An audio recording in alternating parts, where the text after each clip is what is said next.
Vous recherchez un smartphone pour moins de 200 € mais vous ne savez pas lequel choisir? Eh bien vous êtes tombé sur la bonne vidéo car c'est ce qu'on va voir aujourd'hui dans ce top 3 comparatif des meilleurs smartphones pas chers pour moins de 200 € qu'on peut retrouver sur le marché en 2023. Donc là précisément les modèles que je vais vous présenter à l'heure où j'enregistre la vidéo. Je vais dire directement les prix, au moins ce sera plus simple.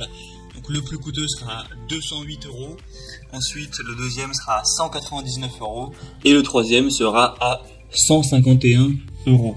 Alors les prix peuvent varier en fonction du temps, donc ce ne sera pas forcément exactement ces prix que vous allez voir, mais en tout cas à l'heure où j'enregistre, c'est quasiment tous des smartphones qui seront en dessous de 200 € ou en tout cas en dessous de 209 € si on veut vraiment être très précis.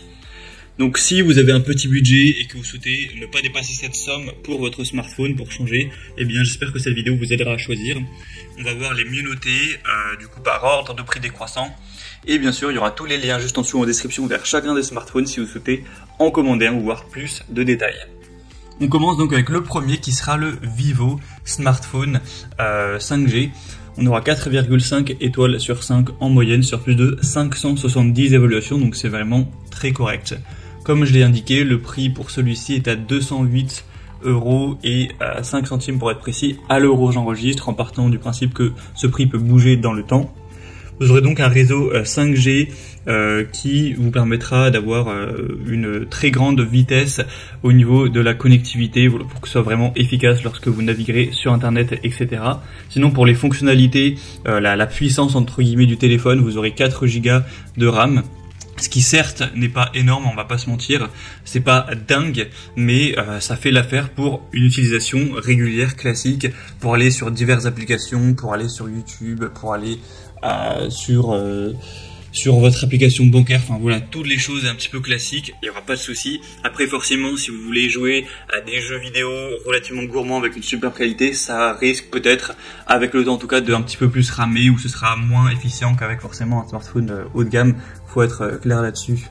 Après au niveau de la mémoire de stockage, vous aurez 128 Go, ce qui est vraiment pas mal du tout, vous pourrez quand même pas mal mettre beaucoup de vidéos, de photos, vous pourrez faire beaucoup de choses quand même avec plus de 100 Go. Sinon on aura une très bonne caméra, 48 mégapixels, donc c'est vraiment une superbe, vous aurez un objectif en façade de 8 mégapixels, donc ce sera une superbe qualité avec 3 objectifs au total, donc pour des photos, des vidéos qui pourront vraiment bien rendre.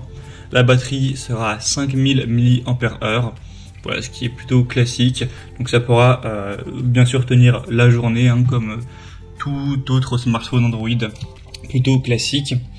Et sinon vous aurez un écran qui aura une taille relativement normale également, que j'allais voir ça en détail, ça doit sûrement être autour de 6 pouces comme la plupart des smartphones qu'on peut retrouver sur le marché, c'est souvent parfois un petit peu en dessous de 6 pouces, parfois légèrement plus. Il sera très fin aussi, on aura une épaisseur donc de 8,5 mm. Donc voilà, si vous n'avez pas de coque ni rien entre vos mains, ce sera vraiment assez fin, donc assez agréable à ce niveau-là. Donc c'est aussi un point plutôt positif. Donc globalement, c'est un bon smartphone, vous pourrez voir vous-même les évaluations clients. Et en tout cas, pour la taille de l'écran, je précise exactement, c'est 6,58 pouces.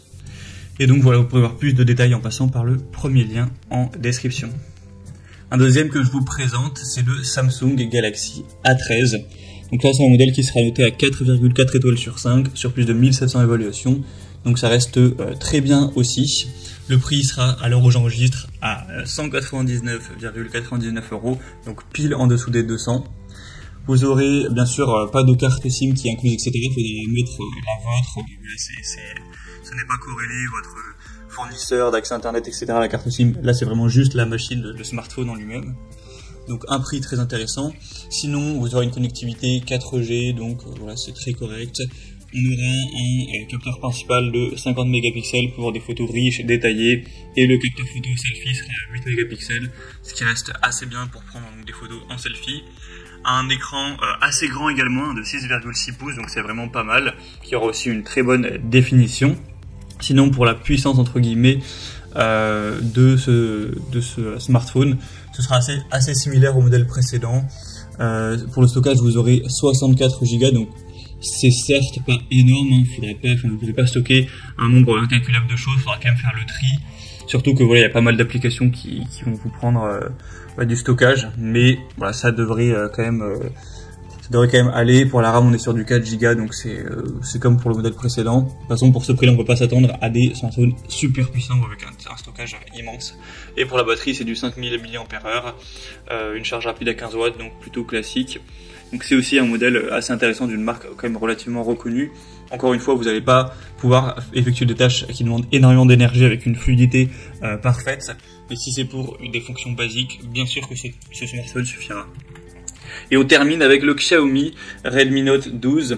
Donc c'est un smartphone qui est encore moins cher que les autres. Cette fois-ci, il sera, à l'heure où j'enregistre encore une fois, à 151,37 €. Les notations seront à 4,4 étoiles sur 5 sur plus de 298 évaluations, donc c'est assez positif. Et sinon, pour tout ce qui sera les fonctionnalités, c'est relativement ressemblant aux autres. Vous aurez de la RAM à 4 Go, donc voilà, c'est correct. 128 Go de mémoire, donc là c'est quand même pas mal, vous pourrez mettre relativement beaucoup de choses, c'est mieux que le précédent. Pour la qualité de la caméra, etc., c'est à peu près la même chose aussi. Une bonne qualité de l'écran, 5000 mAh pour la batterie, donc c'est également classique. Donc c'est vrai qu'il n'y a pas tellement de différence avec les autres. Simplement, il est un peu moins cher, donc c'est sûrement le meilleur rapport qualité-prix de cette vidéo. Si vous voulez vraiment un smartphone que vous souhaitez payer le moins cher pour des fonctions basiques, ça peut tout à fait suffire d'aller vers celui-ci. Ce sera compliqué de vraiment trouver moins cher avec quand même une bonne marque et une bonne qualité. Voilà, c'était tout pour ce top 3 comparatif des meilleurs smartphones pour moins de 200 €, donc pas cher, qu'on peut retrouver sur le marché en 2023. Comme indiqué, il y a tous les liens juste en dessous dans la description de la vidéo vers chacun des produits présentés. Donc si vous souhaitez en commander un ou voir plus de détails tels que les prix, les évaluations clients ou voilà, plus d'infos de manière générale, cliquez sur les liens en description, ce sera en fonction de l'ordre d'apparition des produits dans cette sélection. J'espère que cette vidéo aura pu vous faire gagner du temps pour ce choix. Je vous souhaite de passer une bonne fin de journée ou une bonne fin de soirée et je vous dis à très vite.